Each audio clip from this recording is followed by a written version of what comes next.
Bismillahirrahmanirrahim. Assalamualaikum warahmatullahi wabarakatuh. Alhamdulillahi ala ni'ami wa syukru lahu ala taufiqihi wa amtinani. Wassalatu wassalamu ala khairu rusuli wa ala alihi wa ashabihi wa man sanna bisunnatihi ila yaumi liqa'i rabbih. Pemirsa Taubat TV yang dirahmati Allah Subhanahu wa taala.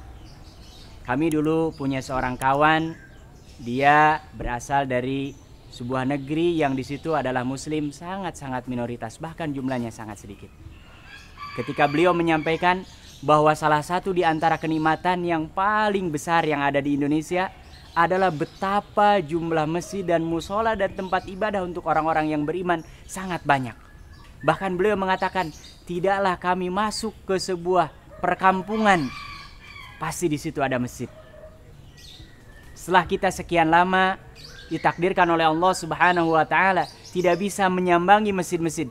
Kini alhamdulillah Allah Subhanahu wa taala memberikan kemudahan kepada kita untuk kembali ke masjid. Mari kita sama-sama sahabat Taubat TV yang dirahmati Allah Subhanahu wa taala datangi masjid-masjid terdekat yang ada di mana tempat kita tinggal, kapanpun dan dimanapun, jangan sampai kita tidak datang ke masjid. Karena kata Allah Subhanahu wa taala di dalam surah At-Taubah, "Innama ya'muru masajidallahi man amana billahi wal yaumil akhir." Sesungguhnya orang-orang yang memakmurkan masjid hanyalah mereka orang-orang yang beriman kepada Allah Subhanahu wa taala dan hari akhir. Ini menjelaskan bahwa orang yang senantiasa terpaut hatinya dengan masjid itu berarti dalam hatinya masih tertanam kokoh keimanan kepada Allah Subhanahu wa taala.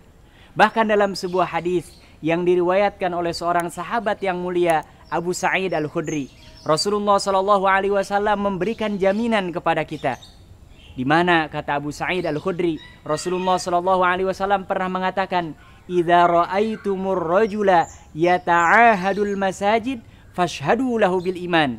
Kata Rasulullah SAW, jika engkau menyaksikan ada seseorang yang senantiasa dia menjaga untuk senantiasa berada di masjid, sholat berjamaah, menghadiri majelis ta'lim, berzikir, bermusyawarah yang baik-baik, mempelajari yang baik-baik, maka kata Rasulullah SAW, saksikanlah bahwa laki-laki ini, orang ini, perempuan ini, dia termasuk orang-orang yang beriman. Para pemirsa TV yang dirahmati Allah Subhanahu wa taala, bahkan ada kisah yang menarik. Ada seorang yang begitu kaya raya di sebuah negeri yang kita semua mengharapkan untuk sesering mungkin bisa mendatanginya, yaitu Arab Saudi. Ada seorang bapak-bapak, dia adalah seorang jutawan yang luar biasa. Hanya suatu hari ditakdirkan oleh Allah Subhanahu wa taala berhari-hari tidak bisa tidur. Dia tidak mengetahui masalahnya, kenapa tidak bisa tidur. Datangi dokter, konsultasi dengan dokter pribadinya, tapi dia tidak bisa tidur juga. Sampai akhirnya dia membaca di informasi dan di surat berita bahwa di Swiss itu orang boleh bunuh diri dan harus berbayar, dan dia boleh memilih caranya seperti apa dia bunuh diri. Akhirnya karena dia tidak bisa tidur dan merasakan bagaimana sulitnya, bagaimana orang tidak bisa tidur berhari-hari, berpekan-pekan, akhirnya dia putuskan datang ke Swiss. Kemudian dia mengisi form untuk bunuh diri.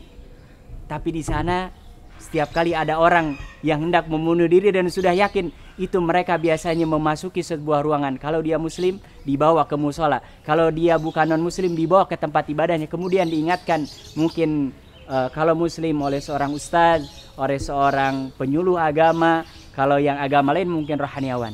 Nah, ketika dia memasuki ruangan ini, sebuah musola kecil, inilah pentingnya sebisa mungkin kita untuk senantiasa berada di masjid. Dia diingatkan oleh ustadz itu, apa betul Anda ini, kami jauh-jauh dari semua penjuru dunia datang ke negara Anda Arab Saudi untuk merasakan bagaimana nikmatnya beribadah di Masjidil Haram dan di Masjid Nabawi. Anda jauh-jauh ke sini hanya untuk bunuh diri. Kenapa? Ketika sedang disampaikan itu tiba-tiba dia tertidur. Dan Allah Subhanahu wa taala takdirkan bahwa laki-laki ini, bapak ini, Fa Abdullah ini tidur selama 2 hari 2 malam dan gak bangun-bangun. Begitu dia bangun, dia sadar, dan Masya Allah, dengan keberkahan dia dihadirkan di masjid. Yang tadinya dia sudah mendaftar untuk bunuh diri dan berbayar, akhirnya dia terjadi karena keberkahan dia diingatkan oleh Allah Subhanahu wa taala mau duduk sejenak di masjid.